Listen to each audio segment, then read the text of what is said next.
Questions and answers for a world in crisis. Good morning. Today, our subject is perfection, and we have the words of the Mother to guide us in understanding the term. Though we may seek perfection in different areas of accomplishment, in work, and many other ways, what is perfection, truly? The Mother answers. Some people put perfection at the apex. It is generally thought that perfection is the maximum one can do. But I say that perfection is not the apex. It is not an extreme. There is no extreme. Whatever you may do, there is always the possibility of something better. And it is exactly this possibility of something better which is the very meaning of progress. Question to the Mother. Since there is no extreme, how can we attain perfection? If we make some progress, could it be said that we are going towards perfection? Mother replies, you are mixing up perfection and progress. You do not necessarily progress towards perfection. In progress, there is perhaps a certain perfection, but it can't be said that progress is perfection. Progress is rather an ascent. Perfection is a harmony, an equilibrium. But what is equilibrium? Who here has studied a little physics? In a balance, when the two scales are equally loaded, it is said that an equilibrium is established. That's it. And so what do I mean when I say that perfection is an equilibrium? The idea of perfection is something which comes to us from the divine. It descends from plane to plane, and we climb back from plane to plane. This is still an evolutionary idea. It is always said that when a creation reaches its maximum possibility, this is perfection. But it is not that. And it is exactly against this idea that I protest. All this is only a rung in the progress. That is, nature goes to the extreme limit of what she has. And when she sees she can go no further, can no longer stir, she destroys everything and begins again. This can't be called a perfection, for perfection cannot be demolished. Perfection will come only when nature can no longer undo what she has begun. For the moment, there is no instance where she has not successively undone what she had begun, believing that it was not enough, or it was not that which she wanted to do. Hence, it cannot be said that she has attained perfection in her creation. It would be the maximum only if she had no need to undo what she has done. Question. You say that we do not seek success, but is not success a sort of perfection? Mother, for the ordinary human mentality, success is perhaps a perfection, but not for us. Perfection is not a static state. It is an equilibrium, but a progressive, dynamic equilibrium. One may go from perfection to perfection. There can come a state from which it would not be necessary to descend to a lower rung in order to go farther. At the moment, the march of nature is like that. But in this new state, instead of being obliged to go back, to be able to start again, one can walk always forward without ever stopping.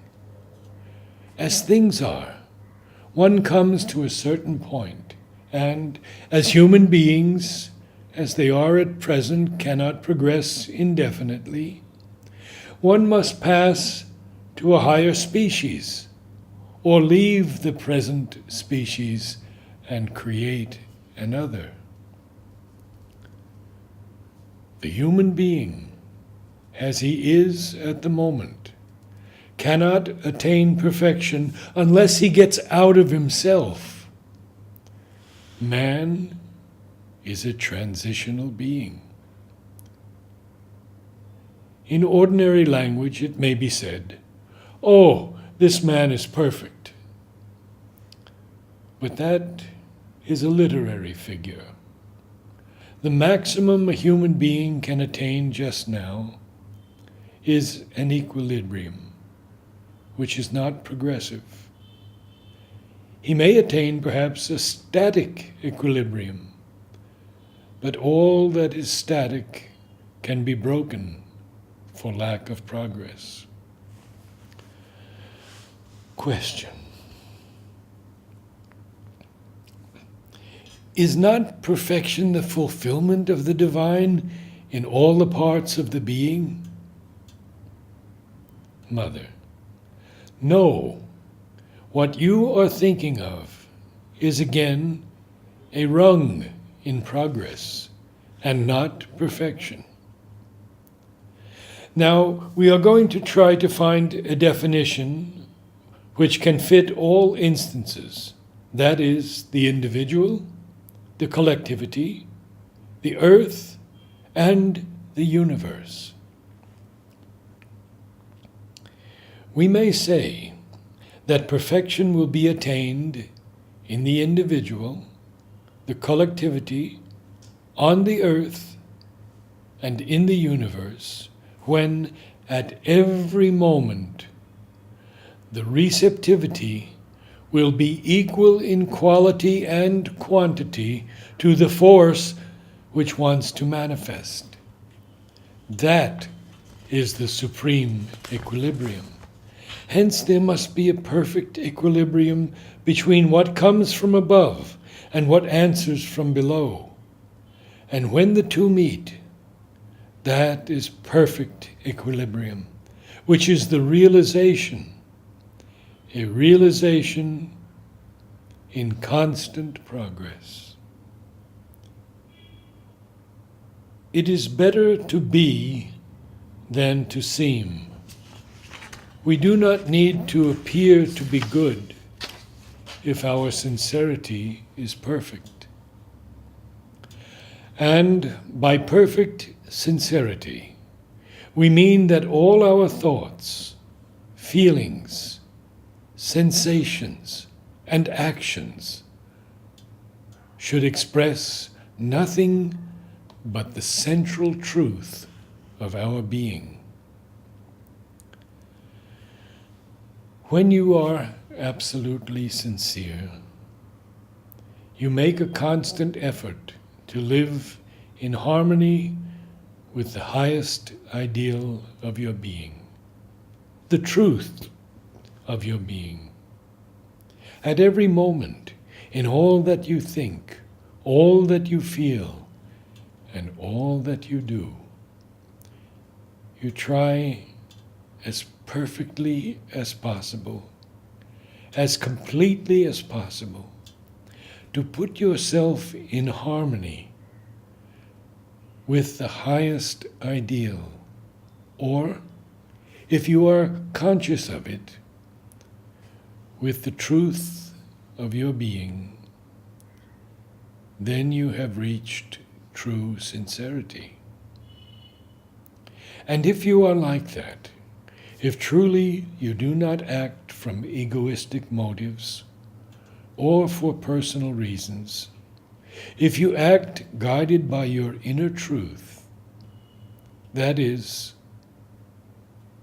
if you are perfectly sincere, it is absolutely the same to you whether the whole world judges you in one way or another. In this state of perfect sincerity, you do not need to appear good or to be approved by others. For the first thing you experience when you are in harmony with your true consciousness is that you do not care what you look like. Whether you look like this or like that, whether you seem indifferent, cold, distant, proud, all this is of no importance, provided, I repeat this, you are absolutely sincere. That is, you never forget that you live in order to realize your inner central truth. Question. Does not perfection consist in pleasing the divine and no one else? Yes, if you like, but when one is not absolutely sincere, one deceives oneself very easily.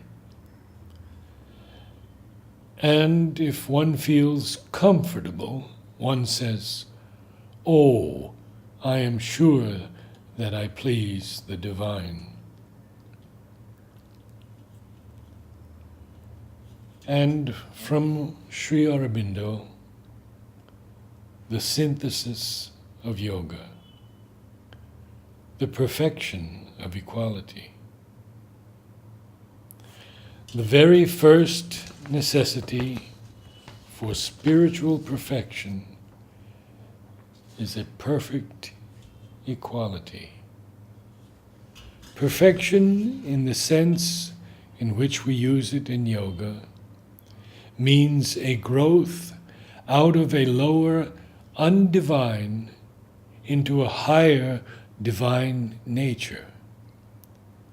In terms of knowledge, it is a putting on the being of the higher self and a casting away of the darker, broken, lower self, or a transforming of our imperfect state into the rounded, luminous fullness of our real and spiritual personality.